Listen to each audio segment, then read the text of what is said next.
Programa Fé Perfeita. Que maravilha! Estamos de volta aqui apresentando Fé Perfeita. Eu sou o pastor César Augusto, dizendo a todos que a Bíblia é um livro de milagres. E todos os registros que nós temos de todas as partes que a Bíblia relata, tanto a criação como a peregrinação do povo no deserto, como o dilúvio, como o chamamento de Abraão, e como a proteção de Deus sobre uma nação, sobre um povo, como Deus cuidou e cuida daquela nação. Tudo isto, para mim, não passa de um grande milagre.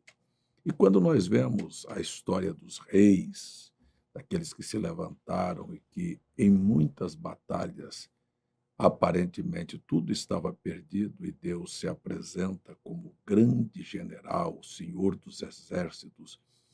E quando Israel era desafiado por grandes e poderosas nações e Deus, como no caso de Gideão, 300 homens resolveu o problema. Então, são coisas que você só tem que ver que a Bíblia só relata milagres, milagres de um Elias, milagres de um Eliseu, milagres de um Elias que aparece e desaparece num redemoinho, num carro de fogo, milagres de um Enoque que sai de casa e começa a andar com Deus e é trasladado, milagre de um Moisés aos 120 anos, lúcido, sem perder a visão, sem perder a consciência e caminhando por um deserto desejoso de entrar na terra da promessa. E isto tudo, para mim, relata grandes milagres de Deus. Milagres de ver uma Jericó com os muros sendo derrubados e o povo de Deus jubilando sem ter que usar a força do braço para vencer uma poderosa cidade. Gente, nós temos milagres das transformações de pães na multiplicação, de Jesus andar sobre as águas, milagre de transformação de água em vinho, milagre de Jesus sozinho enfrentar uma multidão e expulsar cambistas e ladrões do templo. Tudo isso são relatos milagrosos, sem falar em cegos, em coxos, em paralíticos que enxergaram, que andaram, mudos que falaram, e demônios que deixaram a vida das pessoas. A Bíblia relata milagres. E eu estou aqui por um milagre de Deus. Eu fui, desde criança, livre da morte, não é? Meu pai, minha mãe, quando concebeu, me aplicou uma injeção para que eu fosse um aborto. No entanto, eu sou um abortivo, estou aqui vivo falando sobre o milagre de ter atravessado as dificuldades, as intempéries, os desafios da vida.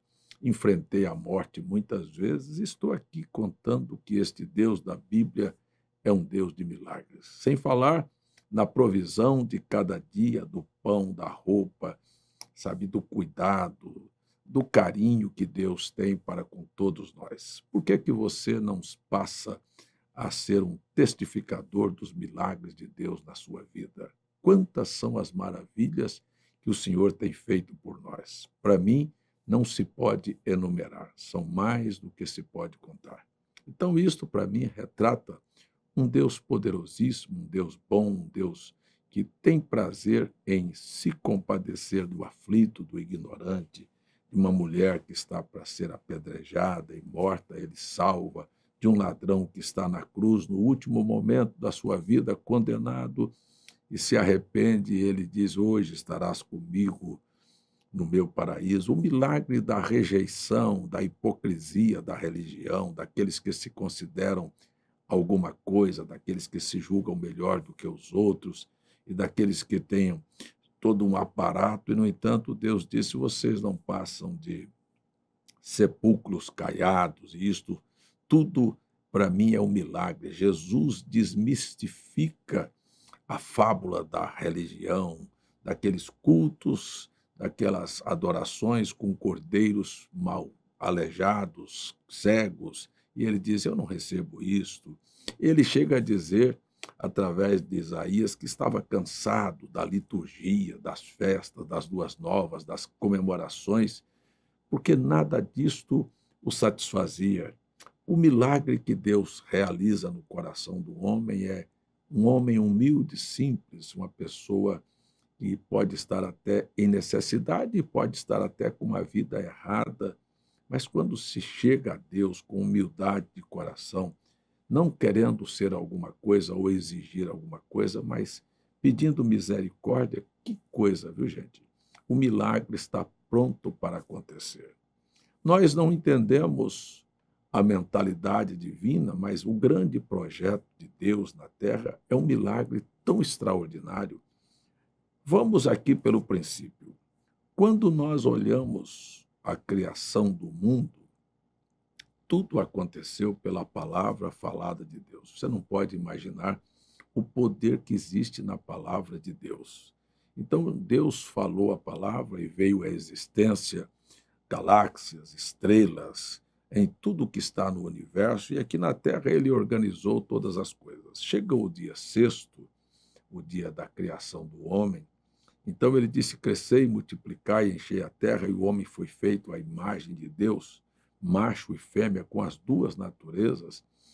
E a gente começa a olhar a Bíblia, como é que Deus está dizendo para um ser que era apenas um espírito, pois o capítulo 2 do livro de Gênesis vai dizer que o homem ainda não tinha sido formado, ou seja, Deus ainda não tinha dado a forma física do homem, era um ser espiritual que ia ser colocado dentro de um corpo de barro.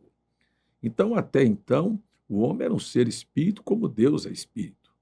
E aí está quando Deus diz: crescei, multiplicai e enchei a terra. Dá-se a entender que a maneira provida por Deus para que houvesse era a maneira que Deus gostaria que fosse, não fosse através da via sexual, mas todavia na sua sabedoria, na sua presciência, sabia que todos viriam através do sexo. E talvez você nunca parou a pensar por que Jesus veio sem participação do sexo, uma virgem concebe.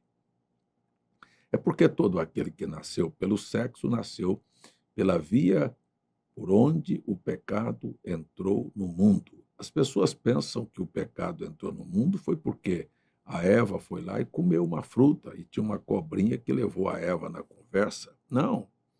A fruta que a Eva comeu é aquela que você vê desenhada nas paredes, nas placas dos motéis, uma maçã mordida. O que que as pessoas estão fazendo dentro de um motel? Estão comendo maçãs ou estão fazendo sexo? Então a gente precisa de observar a simbologia da Bíblia. Então, na verdade, não era programa de Deus trazer o homem através da via sexual. Prova que não era, eu vou lhes dizer que a Bíblia disse que Deus queria trazer o homem como trouxe o primeiro homem. Olha, pelo poder da palavra. O Adão tinha este poder, mas Deus sabia que eles iriam optar por outro lado, que seriam enganados, e é por isso que a Bíblia relata que desde antes da fundação do mundo, o Cordeiro de Deus já havia sido morto. Você não morreu agora 2000 anos atrás, não. Morreu antes da fundação do mundo. Por quê? Porque o programa da redenção já estava feito. Deus é um Deus de milagres, ele apenas deixou acontecer, mas ele já tinha aqui o remédio para a solução do problema. Então, quando nós olhamos e vemos que o homem cai, e daqui um pouquinho todos que vieram vêm através da procriação do sexo, e aí as pessoas perguntam: o sexo é pecado? Não, o sexo foi a porta por onde entrou o pecado. E o pecado, na verdade, não era o sexo, era o ato de descrer na palavra de Deus. Então, a descrença na palavra, ou seja, porque a Eva optou por crer na serpente e não no que Deus falou, é que está o pecado. Então, pecado não é fumar, não é beber, não é prostituir, não é comprar e não pagar. Pecado chama-se incredulidade. Quando você deixa de crer ou duvida daquilo que Deus falou, você tem como que uma árvore cheia de galhos. E aí começam a aparecer os frutos. Um bebe, um fuma, um prostitui, um adultera, um mente, um rouba, uma assassina, e tudo isso são frutos do pecado na vida daquele que deixou de crer. Então é necessário que nós tenhamos uma visão clara na palavra de Deus. Mas Deus sabia que chegaria o tempo em que a própria palavra, que era ele, se materializaria e que viria a ser carne sem sexo para poder ter uma nova criação aqui na terra. É por isso que muita gente não entende quando a Bíblia diz que Jesus é o princípio da criação de Deus. Ele, na verdade, não é só o princípio de uma criação, ele é o Criador. Mas por que a Bíblia diz que ele é o princípio da criação de Deus? Sabe por quê? Porque ele agora seria o primeiro que viria fora da ordem sexual, é chamado na Bíblia de o último Adão, e que a partir dele seriam gerados filhos que não seriam através da ordem sexual. Então, nós temos aí na primeira epístola, no Evangelho de João, no primeiro capítulo, o relato de que nós não fomos gerados segundo a carne, nem pela vontade do varão e nem pela vontade da carne, mas gerados por Deus. E o apóstolo São Pedro disse que nós fomos gerados novamente pela incorruptível palavra de Deus. Então, nasce agora sobre a terra filhos e filhas de Deus que não são gerados segundo o sexo. Você diz, mas pastor, eu estou aqui hoje. Pois é, hoje você pode ter uma coisa que a Bíblia chama de novo nascimento. Novo nascimento é ser gerado pela palavra e, na verdade, se tornar uma nova criatura e ser participante disto que a Bíblia diz que Jesus é o princípio desta nova criação, onde filhos e filhas não são mais produtos da carne. É gerado segundo o Espírito, bem que Satanás tentou invalidar o processo de Deus, mas o plano de Deus jamais será frustrado. O plano de Deus jamais será invalidado. Então, nós temos aí uma formação de filhos e filhas que vieram não mais através do sexo. E aí, então, nós temos o grande problema da humanidade. Qual é o grande problema da humanidade? Sexo. Só isso. Sexo é a força máxima. Você veja que a figura feminina, a sensualidade da mulher, ela é explorada nas músicas, ela é explorada nas propagandas, ela é explorada naqueles que vendem sapato, naqueles que vendem pneu, nos postos de gasolina, em todos os lugares. O diabo sempre usou isto e é muito simples de se ver isto. Esta é uma arma poderosíssima e que irá até o final. Mas eu estou lembrando a você que os filhos e filhas de Deus vão escapar disto. E é bastante curioso quando a gente fala em milagre, porque o milagre do novo nascimento é o milagre de você crer na palavra, ser gerado novamente e estar participando de um outro reino. E nós estamos aqui nesta carne, vivendo neste mundo, mas lá dentro dos nossos corações, nós conhecemos um novo ser, uma nova pessoa, uma nova natureza, uma nova maneira de ver e de raciocinar as coisas. Eu sei que existe muita religião, eu sei que existem muitas pessoas dentro das igrejas que nunca tiveram uma experiência do novo nascimento. Elas são membros da igreja, elas frequentam uma igreja, elas são denominacionais, mas, na verdade, lá dentro do coração, elas nunca experimentaram o que é nascer de novo. E o que é nascer de novo? Nascer de novo é fugir do plano da serpente, é mudar a sintonia. Você sabe como é que se muda a sintonia do rádio, da televisão? Mudando de canal, é sair daquele canal, daquela sintonia em que você e sua vida é dirigida pela serpente, por aquilo que é contrário à palavra. Então, quando você muda de sintonia e sintoniza com Deus, a sua vida é mudada e você agora tem o prazer de viver aquilo que Deus predisse que você viveria. Então, no Evangelho de Mateus, já que nós estamos falando sobre isso, chegaram-se junto dele, aqui no capítulo 22, diz, chegaram-se junto deles os saduceus porque dizem não haver ressurreição. E o interrogaram, dizendo: Mestre, Moisés disse: se morrer alguém não tendo filhos, casará o seu irmão com a mulher dele e suscitará descendência ao seu irmão. Ora, houve entre nós um irmão que, primeiro, tendo casado, morreu e não tendo descendência, deixou sua mulher a seu irmão próximo. E da mesma maneira, o segundo, e o terceiro, e até o sétimo. Por fim, depois todos morreram, também morreu a mulher. Aí veio a pergunta, preste bem atenção, aqui estamos falando daqueles que geram segundo a carne. É muito interessante esse assunto. Portanto, na ressurreição, qual dos 7 será a mulher? Será a mulher, visto que todos a possuíram. Jesus respondendo, disse-lhe: você crê em Jesus? Disse: olha, errais, não conhecendo as Escrituras nem o poder de Deus, porque na ressurreição nem casam, nem são dados em casamento, mas serão como os anjos dos céus. Engraçado, né?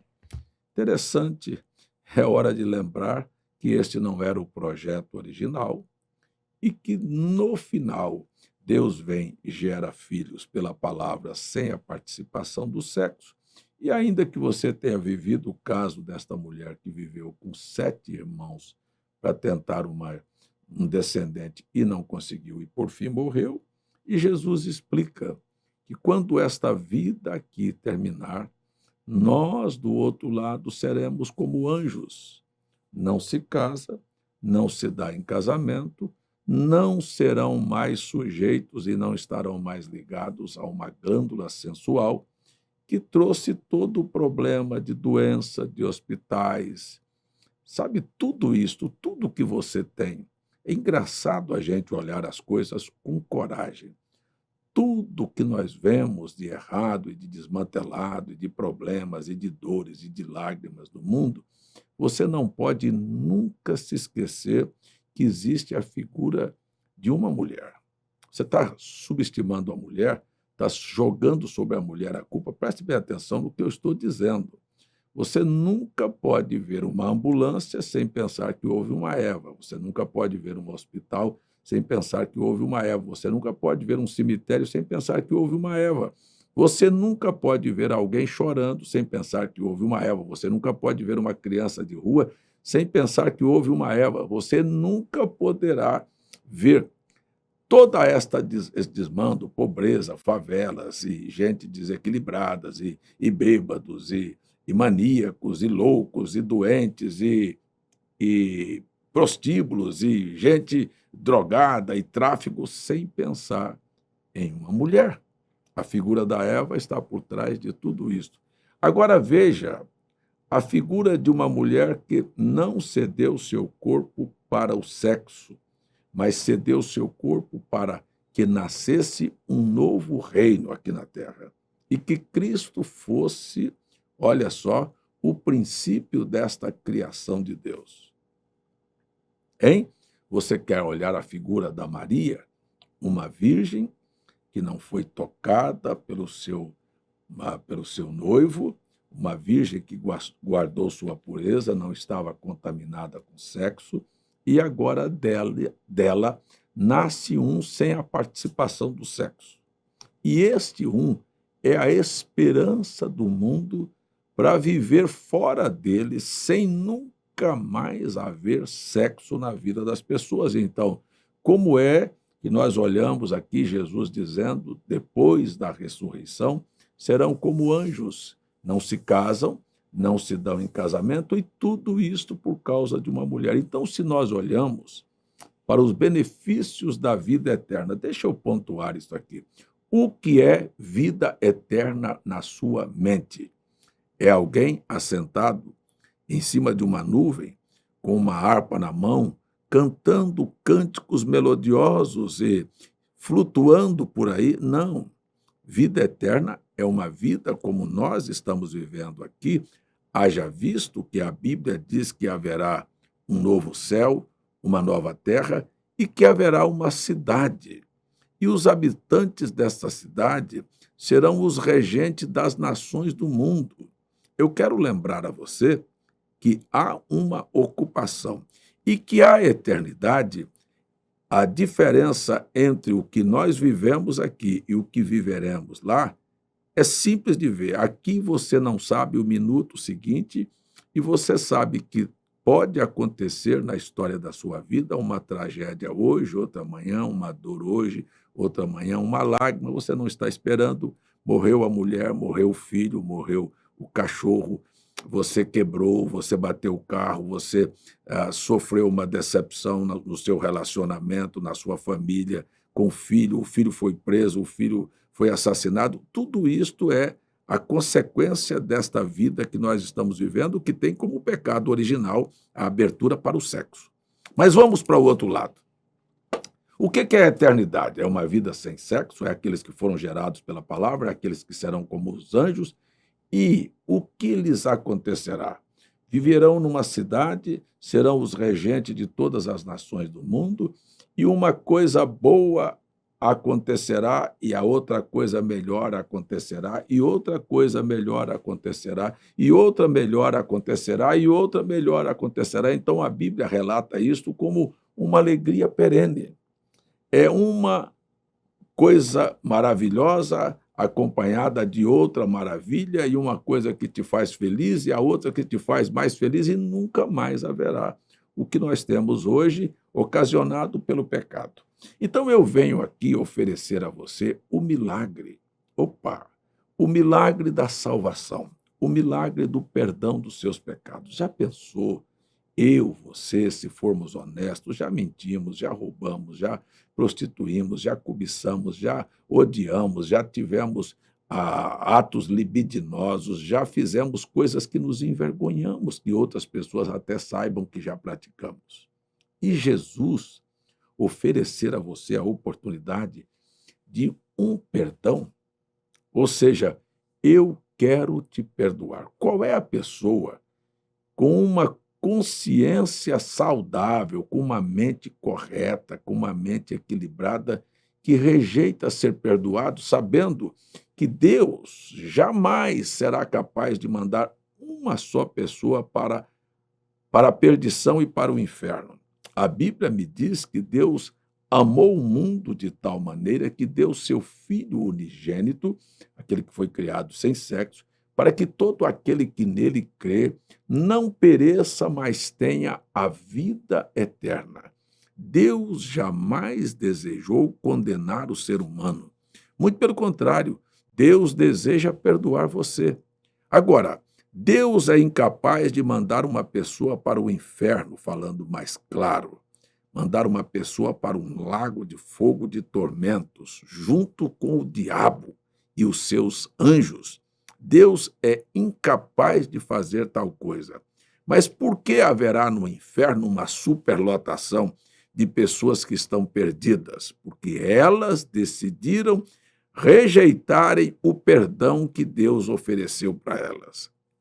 Elas tomaram a decisão de caminhar para lá. Então não é Deus, são os teus pecados, são os teus erros que te encontrarão e que te farão mais sujos do que, olha, o lixo é muito limpo diante do sujo. Quando Deus fala que a nossa justiça é como trapos de imundície, estava falando que tudo que o homem faz que acha que é bom, diante de Deus, ainda é como uma mulher que nos seus dias de mulher de menstruação usava aqueles panos e jogava aquilo, e aquilo a gente viu quando foi criança. Hoje tem absorventes, mas lá atrás era assim. Então, os nossos pecados são horrorosos, fedem diante de Deus.